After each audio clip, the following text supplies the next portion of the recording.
നദീജല മലിനീകരണ കാരണങ്ങളും അവയുടെ നിയന്ത്രണ മാർഗങ്ങളും.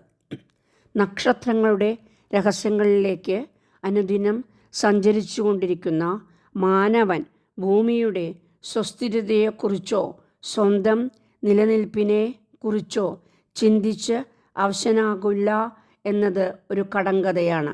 ഭൂമിയുടെ അമൃതാണ് ജലം. ഈ ജലം സുഗമമായി ഭൂമിയിൽ എത്തിക്കുന്നത് നദികളാണ്. മഴ നൽകുന്ന കൃപാവരം മണ്ണിൽ ചാലിച്ച് ഉറവയായി നദികൾ ഏറ്റുവാങ്ങുന്നു. അവ മണ്ണിന് നനവ് നൽകി ഭൂമിയെ ബലസമൃദ്ധം ആക്കുന്നു. നമ്മുടെ നദീജലം ഗാർഹിക ആവശ്യങ്ങൾക്ക് വരെ ഉപയോഗിക്കാൻ പാകത്തിൽ ശുദ്ധമായിരുന്ന ഒരു കാലം ഉണ്ടായിരുന്നു. ഇന്ന് രാസവള മിശ്രിതങ്ങളും കീടനാശികളും അമ്ല വസ്തുക്കളും ജൈവ മാലിന്യങ്ങളും ചേർന്ന് വിഷത്തിൻ്റെ കഷായമായി നദികൾ മാറിയിരിക്കുന്നു. നദീജലം മൃഗങ്ങൾക്ക് പോലും കുടിനീരായി കൊടുക്കാൻ ആവില്ല. ജലത്തിൻ്റെ ഉപമകളിൽ ഒന്നാണ് കണ്ണാടി പോലെ തെളിഞ്ഞത് എന്നത്. നദികളിലെ ജലം ആ ഉപമയിൽ നിന്ന് മാറിയിരിക്കുന്നു. കരിനീലത്തിൻ്റെയോ പച്ചയുടെ നിറമേന്തി ഒരു തരം കട്ടികൂടിയ ദ്രാവകമായി മാറിയിരിക്കുന്നു ജലം. നമ്മുടെ നദീജലത്തിൽ ഓരോ ദിവസവും വന്നുചേരുന്നത് എന്തൊക്കെയാണ് അറിഞ്ഞാൽ തലചുറ്റിപ്പോകും.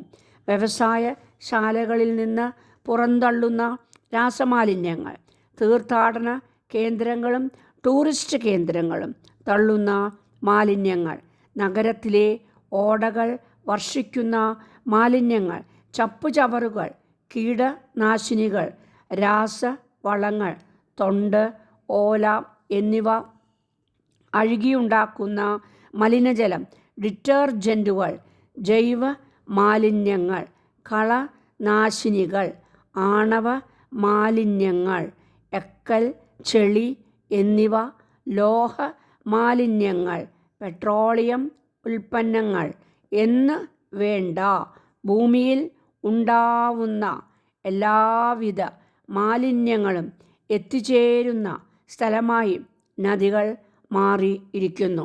വ്യവസായശാലകൾ തള്ളുന്ന കാർബണികവും അകാർബണികവും ആയ വസ്തുക്കൾ നദീജലത്തിൻ്റെ ഘടനയിൽ തന്നെ മാറ്റങ്ങൾ വരുത്തുന്നു.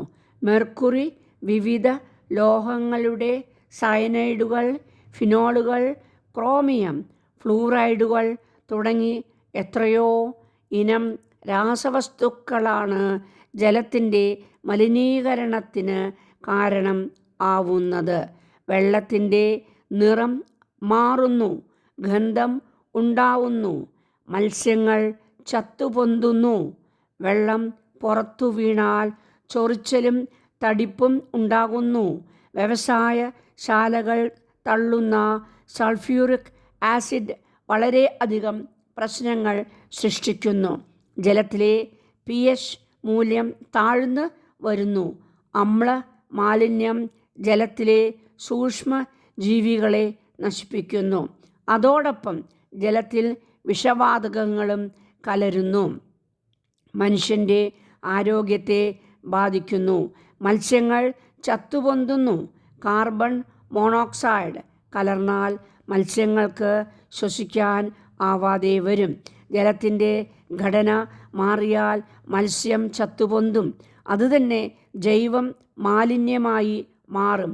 DDT, BHC, ആൾഡ്രിൻ തുടങ്ങിയ 12ഓളം കീടനാശിനികൾ ജലത്തിൽ കലരുന്നു. ഇതിൽ ഏറ്റവും കുഴപ്പം ഉള്ളത് DDT ആണ്. ജലം ബാഷ്പമാകുമ്പോൾ DDT വാതകമായി അന്തരീക്ഷത്തിൽ എത്തും. മഴയിലൂടെ മണ്ണിൽ വരും. നശിക്കാത്ത ഈ വിഷം ഭൂമിയെ അനുദിനം കൊന്നുകൊണ്ടിരിക്കുന്നു. രാസവളങ്ങളും ദോഷം ചെയ്യുന്നുണ്ട്. എണ്ണ മാലിന്യങ്ങൾ ജലത്തിൻ്റെ ഉപയോഗത്തെ കുറിക്കുന്നു.